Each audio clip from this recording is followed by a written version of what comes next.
Lo decíamos de arranque, íbamos a estar hablando en nuestro programa de hoy con Marcelo García de Axoja, la Asociación de la Cadena de la Soja, que por cierto hace algunas semanas nada más renovó autoridades y Rodolfo Rossi, uno de los prestigiosos genetistas que tiene nuestro país, hizo cargo de la presidencia. Y se realizó el pasado jueves un importante seminario con disertantes locales e internacionales donde se debatió cuál es la realidad de este cultivo de la soja, hacia dónde va, en momentos en que se cambian algunos paradigmas. Fueron 15 años haciendo la soja de una manera relativamente fácil, era algunos litros de glifosato y se hacía el cultivo.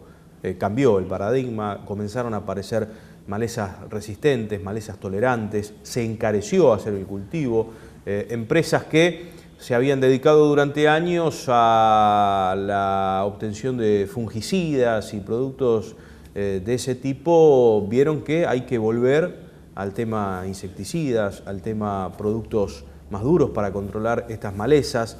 Algunos ingenieros agrónomos nos decían, volvemos a ser ingenieros agrónomos porque se complejiza y por cierto, se encarece también el cultivo de soja. Vamos a hablar de este y otros temas con Marcelo García. ¿Qué tal, Marcelo? ¿Cómo te va? ¿Qué tal? ¿Cómo te va? Gracias por venir. No, por favor, gracias por invitarnos. Vos sabés que era casi la primera pregunta que le hacíamos durante el seminario a Rodolfo Rossi.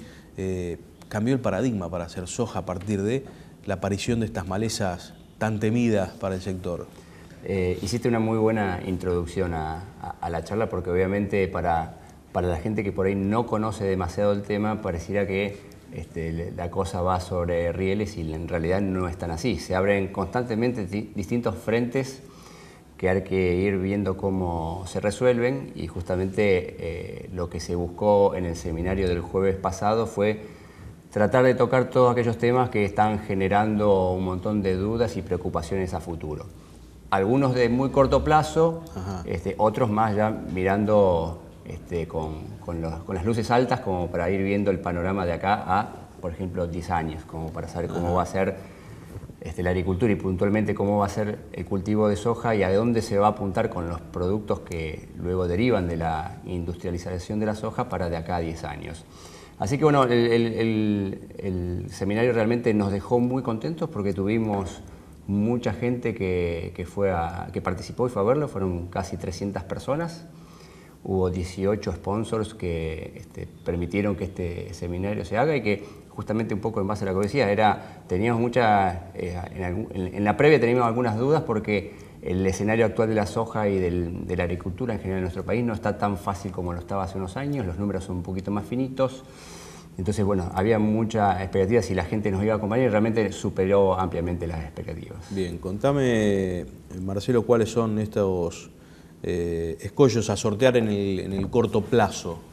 Bueno, en el corto plazo, algo dijiste, hay temas referidos netamente a la producción. Estamos viendo algunos problemas de enfermedades y algunos problemas de malezas que fueron tratados en el seminario durante la primer parte, digamos, lo que fue las charlas de la mañana, donde allí obviamente los especialistas fueron dando su punto de vista respecto a cómo, primero identificar bien el problema como para después luego atacarlo. Puntualmente un tema que está generando mucho interés y que no solo lo genera en la primera etapa de la cadena, que es el productor con el acopio, digamos, y esa primera etapa, sino que genera preocupación en toda la cadena, es un tema, por ejemplo, de la proteína.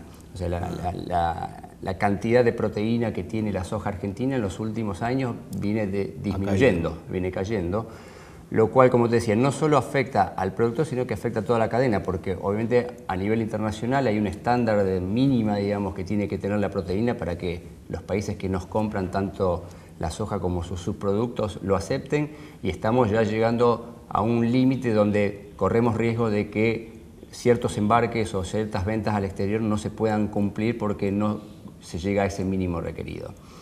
Eso es un problema de que no es fácil resolverlo, no es porque para poder resolverlo obviamente cualquier problema hay que encontrar bien cuáles son las causas para poder atacarlas eso te quería preguntar. Correctamente. ¿Qué es lo que pasa? Mucha gente por ahí opina y cree que esto es una cuestión que pasa por una cuestión genética, digamos, de que las empresas que han desarrollado todo lo que es la semilla han pensado más a lo mejor en una cuestión de volumen de producción y no tanto en calidad.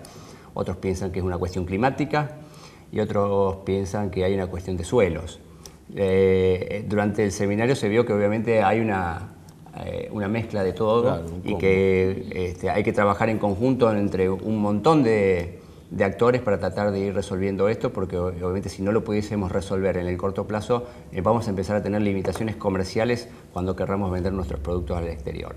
Este es un problema que lo está teniendo básicamente Argentina. Por ejemplo, Paraguay, que es un productor mucho más chico, porque obviamente tiene mucho menos tierras abocadas a la producción agrícola, no lo está teniendo. Por lo tanto, uno puede sacar como conclusión en eso que hay una cuestión también climática y de calidad de suelo que favorece a algunas más regiones. Genética, ¿no? Porque sí, debe ser muy similar la genética que usa Paraguay a la que usamos nosotros. Es muy similar, sí, sin dudas, pero justamente hay una cuestión de clima y de suelos que obviamente es algo distinta y está favoreciendo más a algunas regiones que otras. Como te decía, es un tema bastante complejo que se abordó en el seminario.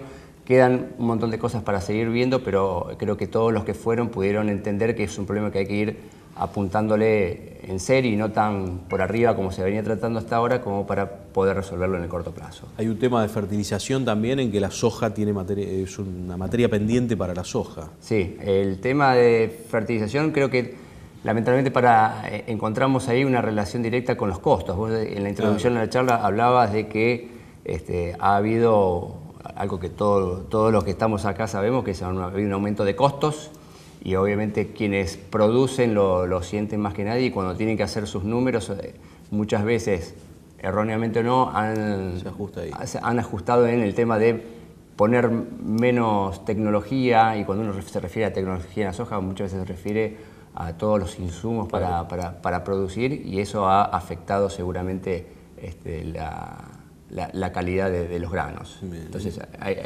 hay que entenderlo esto, porque obviamente si el entorno económico mejorara, obviamente muchos productores volverían a aplicar tecnología de punta, que obviamente claramente se verían los resultados. Marcelo, y de largo plazo, ¿cuáles son las luces altas para la producción de soja? ¿Por dónde pasan? Uno de los temas que me pareció muy interesante que se debatió en el seminario son los nuevos usos que pueden tener la soja. Todos los que estamos involucrados en el comercio de la soja sabemos que la demanda principal que tiene este cultivo obviamente es la demanda externa, digamos, para el caso del poroto de soja, que se utiliza como alimento animal. También sabemos del uso de las harinas, del uso de los aceites. Los últimos años también el crecimiento de la demanda para biodiesel. Pero hay otros usos que se están empezando a ver en los últimos años, que de a poquito van generando nichos, donde Argentina no tiene que dejarlos pasar, porque obviamente son una buena alternativa, sobre todo cuando el mercado tiene esas fluctuaciones, porque la demanda por algún momento o por estacionalidad deja de presionar en el mercado y hace que los precios caigan. En esto nos referimos, por ejemplo, y fue uno de los temas del seminario, al uso de los derivados de la soja para, por ejemplo, la producción de algunas partes de los autos. Habló en el seminario una alta funcionaria de Ford desde Estados Unidos, hizo una teleconferencia contando que Ford ya desde hace unos años está experimentando y usando efectivamente algunos derivados de la soja para, por ejemplo, los asientos de los autos, los volantes.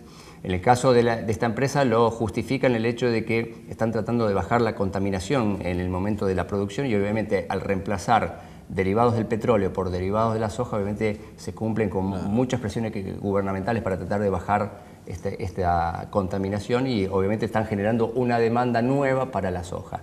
También podemos nombrar el hecho del uso de la soja para la industria de la cosmética. Muchos derivados de la soja se pueden utilizar para productos que obviamente también son un nicho muy chiquitito, pero cuando uno los empieza a sumar están generando una nueva demanda que obviamente le da mayor posibilidad de colocación a la soja.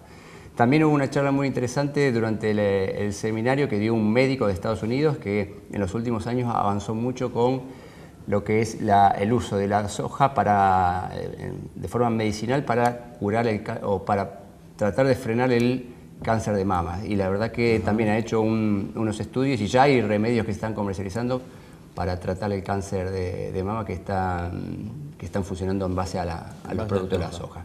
Esos son obviamente desafíos de largo plazo, o sea, si nosotros podemos traccionar para que esa demanda, que por ahora es un nicho muy chiquitito, empiece a crecer, obviamente tendremos mucho más usos para darle a la soja y por ende un mercado mucho más firme de beneficio para toda la cadena y sobre todo para el productor, porque obviamente generaría probablemente precios mejores y más oportunidades. De hecho, durante el seminario se lanzó un concurso donde se invita sobre todo a estudiantes y personas que les gusta investigar sobre esto, para un concurso para que se propongan nuevos usos para la soja, con un fundamento técnico, que obviamente las bases se van a estar informando en el corto plazo, justamente para tratar de promover otros usos para la soja y no los que ya conocemos tradicionalmente. Estos de largo plazo y que requieren también alguna inversión están muy bien. Supongo que también en el corto plazo para aquellos productores pequeños, medianos, lejos de los puertos, el tema del asociativismo, de transformar ese grano en carne, ya sea de pollo, de cerdo o vacuno, también puede ser una salida, ¿no? Sí, bueno, si vemos, como decía, esto es lo que hablábamos recién, era el largo plazo. En el corto plazo lo que nos toca ver, digamos, Argentina tiene una vasta área de producción de soja, donde obviamente quienes están en la zona núcleo, más cercano a los lugares donde está concentrada la demanda, que básicamente es la zona del cordón industrial de Rosario, tienen un beneficio porque obviamente el impacto de los fletes para transportar la mercadería hacia los puertos es mucho menor comparado con los productores que están en el NOA o en el NEA, donde obviamente el impacto de flete y sobre todo en los últimos años, en el último tiempo donde el precio del combustible está subiendo constantemente, genera un impacto aún mucho mayor. Para ellos obviamente hay un desafío importante porque hasta ahora la soja lo que ha hecho es el mercado de soja interno se ha concentrado, la demanda se ha concentrado sobre los puertos.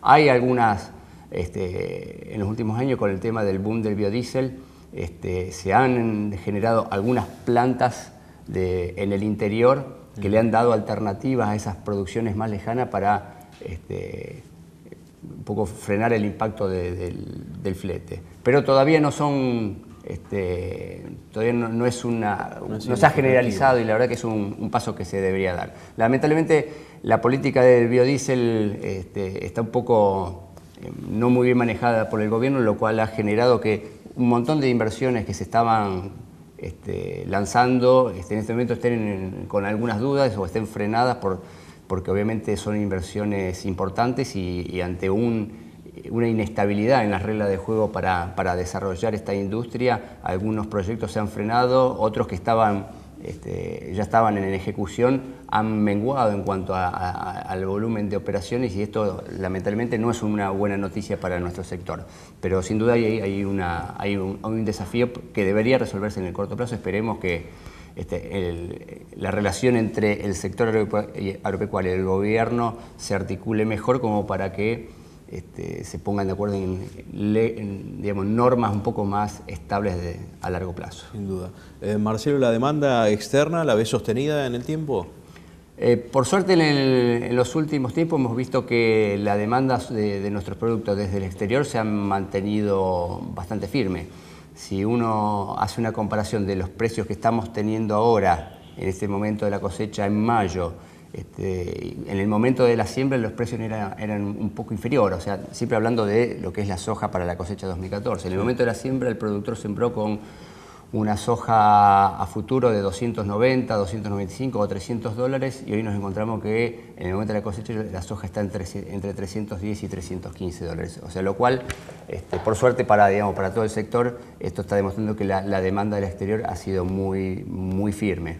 De acá en adelante, poniendo foco ya digamos lo que va a pasar con el precio de la soja aquí en Argentina, siempre argentinamente el precio está influido por cosas que también pasan en los países que compiten con nosotros en la producción, como es el caso de Estados Unidos. Estados Unidos está iniciando su etapa de siembra. Los primeros datos indican que Estados Unidos va a sembrar más soja que otros años, lo cual eso sería un factor negativo en caso de que la evolución del cultivo sea bueno, ¿no? Obviamente, pero el primer dato no es bueno para nosotros, obviamente, ¿no? Porque vamos a tener un competidor muy fuerte. Pero por suerte no encontramos del lado de la demanda no encontramos ningún dato como para asustarnos. O sea, China sigue siendo un competidor muy fuerte de soja, más allá de sus estacionalidades y obviamente del libre juego de la oferta y demanda que hace que los competidores traten de tirar para abajo un poquito el precio. Más allá de eso, uno tiene que pensar que la demanda china va a seguir sostenida, la Unión Europea también necesita comprar aceites y harinas, así que desde ese punto de vista no es una preocupación. El tema es ver cómo le va a Estados Unidos con la siembra para ver cómo los precios evolucionan en las próximas semanas. Bien. Marcelo, muchas gracias por venir. No, por favor, gracias a ustedes. Gracias. Vamos a la pausa, ya volvemos. Esto es Valor de Cambio, no se vaya.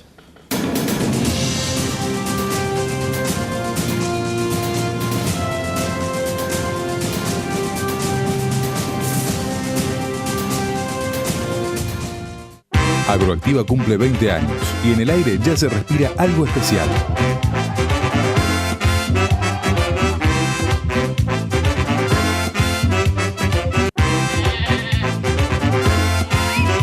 Se viene nuestro aniversario y todos están listos para el festejo. Del 4 al 7 de junio, en Cañada de Gómez, Santa Fe, Agroactiva cumple 20 años. Lo celebramos juntos, en el campo. Vení a Agroactiva y ganate un Chevrolet Clase. Cotar, una empresa de confianza acompañándote ayer, hoy y siempre. Señor productor, tenga cuidado con el uso de los medicamentos. Los antiparasitarios mal empleados tienen un efecto perjudicial en la cadena de carne vacuna. Sus residuos en la carne nos restan mercados y bajan el precio. Por eso, a la hora de administrar ivermectina, es importante consultar con el veterinario, respetar los periodos de carencia y nunca mandar el ganado a faena antes del plazo estipulado. IPCBA. Saber lo que consumimos es valorar lo que producimos. Ideas que crecen en el campo y construyen nuevas realidades. Monsanto lanzó la 7ª edición de su programa Semillero de Futuro. Presenta tu proyecto social o productivo. Informate en monsanto.com.ar. Te esperamos en cualquiera de nuestras sucursales de la ciudad de Rosario para que disfrutes de la más amplia variedad de cremas y postres helados. Grido Helados. Disfrutemos juntos. O'Connell's, primer pub irlandés de Rosario, platos típicos, cervezas, whiskies de diferentes regiones del mundo. www.o'connells.com.ar www.publicidadporemails.com.ar. Fiambres embutidos San Agustín. Teléfono 03402 490 286.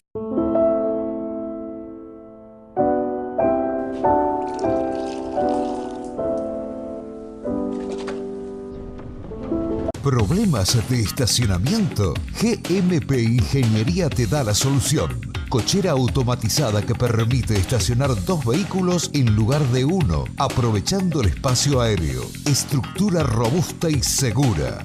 Bajos costos energéticos y de mantenimiento. Soluciones eficaces a problemas reales. GMP Ingeniería. Maderiza, industria integral de la madera. Más de 30 años ofreciendo productos y servicios desde el bosque a la industria y los consumidores, acompañando siempre los grandes proyectos y contribuyendo al desarrollo en sociedad. Maderiza, proveedor de proveedores. www.maderiza.com.ar.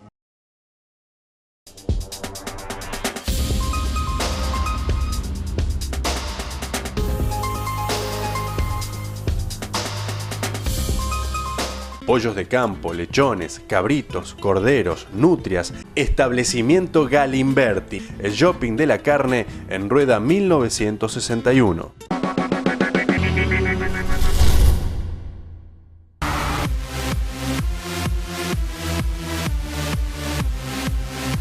Participación, igualdad, consenso, inclusión, debate, educación. Consejo Municipal de Rosario.